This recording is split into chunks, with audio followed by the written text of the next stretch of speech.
जय सिया राम।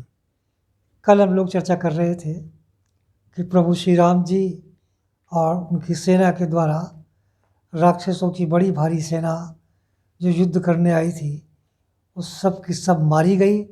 बचे कुचे वहाँ से डर के मारे भाग गए। उसके बाद रावण को जब ये पता लगा कि इतनी बड़ी सेना मेरी मारी गई है, तो उसने अपने कुछ बचे हुए जो मंत्री थे उनको बुलाया, उनसे परामर्श किया, जिसमें ख़ास तौर से विरूपाक्ष, महोदर और महापार्श, ये तीन खास थे कि उनसे कहा कि अपनी अपनी सेना लेकर के आप यहाँ से चलिए और तुम यहाँ तीनों मिलकर के वानर सेना का संहार करो और मैं जा कर के राम और लक्ष्मण को मार दूंगा। बस इतना ही था। तीनों सेनाएं सुसज्जित होकर के आईं और महापार्श और अंगद का बड़ा भारी युद्ध हुआ और अंगद ने अपने एक ही मुष्टिका प्रहार से उसका अंत कर डाला। उसके बाद विरूपाक्ष से सुग्रीव से आकर के भिड़ गया। सुग्रीव ने पहले तो उसको बहुत छकाया, लेकिन जब वो नहीं माना तो उन्होंने उसके कान के पास एक थप्पड़ मारा और वो भी मर गया। अब महोदर ने पुनः युद्ध छेड़ दिया आकर के, तो सुग्रीव फिर वहाँ पहुँच गए और सुग्रीव ने को मारने के लिए जब उसने फाइनली एक अपनी खड़ग निकाली, तो इसी बीच में सुग्रीव ने अपनी खड़ग से उसको सिर और धड़ से काट दिया, अलग कर दिया। इस प्रकार तीनों राक्षस मारे गए और उनकी सेना का काम शेष वानर सैनिकों ने कर दिया। उसके बाद स्वयं रावण युद्ध भूमि में एक बड़ी भारी सेना लेकर के आकर खड़ा हो गया और प्रभु श्री राम जी से उसने कहा कि आज मैं तुम और तुम्हारे भाई लक्ष्मण दोनों का वध करूंगा और इसके साथ साथ मैं विभीषण का ही वध करूंगा और तुम सतर्क हो जाओ। और ऐसा कह करके उसने अनेकों बाणों से उनका प्रहार प्रारंभ कर दिया। इधर प्रभु श्री राम जी ने अपने बाणों का प्रहार से उसका चारों तरफ से ऐसे बाण मारे कि वो वहाँ से रथ सहित ऊपर गायब हो गया। लेकिन फिर भी लक्ष्मण जी की दृष्टि में आते ही लक्ष्मण जी ने उसके पहले ध्वजा काट दी, फिर उसके सारथी को मार दिया और इसके बाद विभीषण जी ने अपनी गदा का प्रहार करके उसके घोड़ों को मार दिया। इस प्रकार वो धरती पर आकर खड़ा हो गया। प्रभु श्री राम जी ने कहा कि अब तुम जा कर के पुनः सुसज्जित होकर के आ सकते हो। रावण थोड़ी देर में फिर दूसरा रथ लेकर के वहाँ पर आ गया और इस प्रकार प्रभु श्री राम जी में और रावण में बहुत ही घमासान युद्ध हुआ।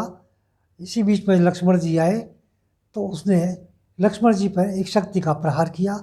राम जी ने उसको रोक लिया, लेकिन वो शक्ति लक्ष्मण जी के शरीर में जा कर के धरती में चली गई और तब प्रभु श्री राम जी ने अन्य वानर सैनिकों से, जिसमें खास तौर से हनुमान जी, अंगद, विभीषण आदि से कहा कि तुम लक्ष्मण जी के चारों तरफ घेर के खड़े हो जाओ और मैं इनसे युद्ध करूंगा।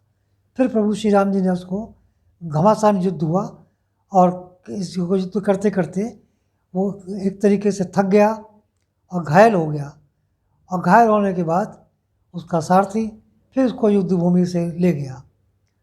तो इस पर रावण बड़ा लज्जित हुआ कि तुमने मुझे युद्ध भूमि से ला करके सारथी का कौन सा बड़ा काम कर दिया, अब मैं मुंह दिखाने का काबिल भी नहीं हूँ, तुम तुरंत चलो। सारथी कहने लगा, महाराज आप भी थक चुके थे और मेरे घोड़े भी थक चुके थे, तो मैं चाहता था कि थोड़ा सा विश्राम कर लिया जाए। लेकिन रावण चूँकि ज़िद्दी था, वो पुनः वहाँ पर युद्ध भूमि में आ गया। आने के बाद उसने एक शक्ति का प्रहार विभीषण जी पे किया।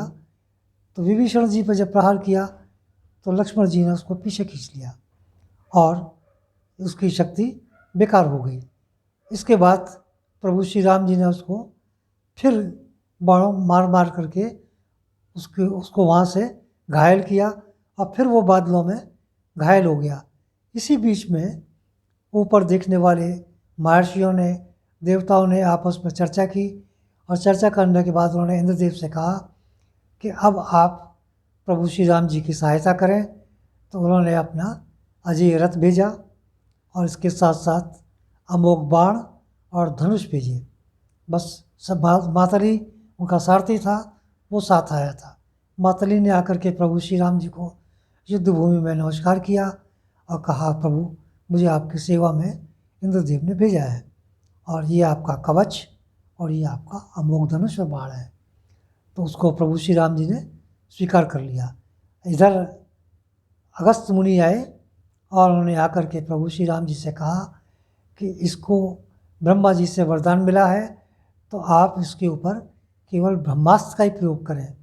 बस इतना कहना था कि वो भी उनको कह के जाने ही वाले थे। फिर चलते टाइम उन्होंने फिर उनको सलाह दी कि आप आदित्य हृदय नाम के स्रोत को ग्रहण करें और एक कवच उनको दिया।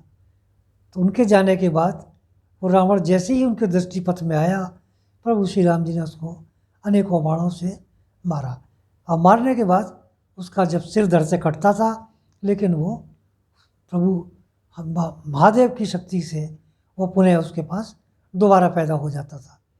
इसी बीच में विभीषण जी ने आके उनको राय दी कि आप इनके हृदय में प्रभु माता जानकी हैं और माता जानकी के हृदय में आप हैं, तो आप इसको इस तरीके से प्रहार कीजिए कि इसके हृदय से माता जानकी का मोह खत्म हो जाए और फिर आप इसको मारने में सफल होंगे। और दूसरा, इसकी नाभि में अमृत कुंड है, उस पर आप प्रहार करें। बस ये सलाह उनकी काम कर गई। इसी बीच में रावण ने फिर आकर के विभीषण से युद्ध करना चाहा। विभीषण जी ने भी अपनी पूरी ताकत से एक गदा उसके बीचों बीच छाती में मारी। इस प्रकार वो फिर वहाँ से पीछे हटा और हटने के बाद उसने फिर अपने माया का प्रयोग करते हुए विभिन्न बाणों का प्रयोग किया।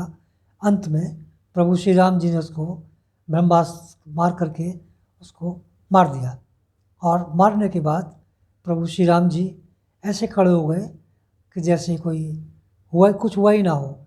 लेकिन जो लोग युद्ध देख रहे थे उसमें देवता, यक्ष, किन्नर, गंधर्व सब ने प्रभु श्री राम जी के ऊपर पुष्प वर्षा की और उनकी जय जयकार की।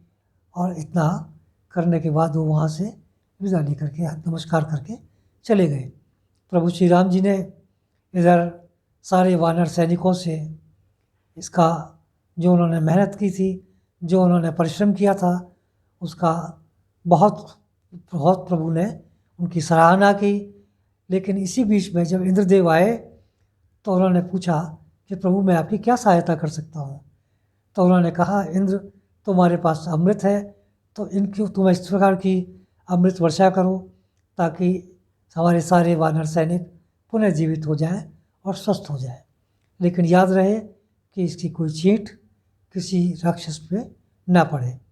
इंद्रदेव ने ऐसा ही किया।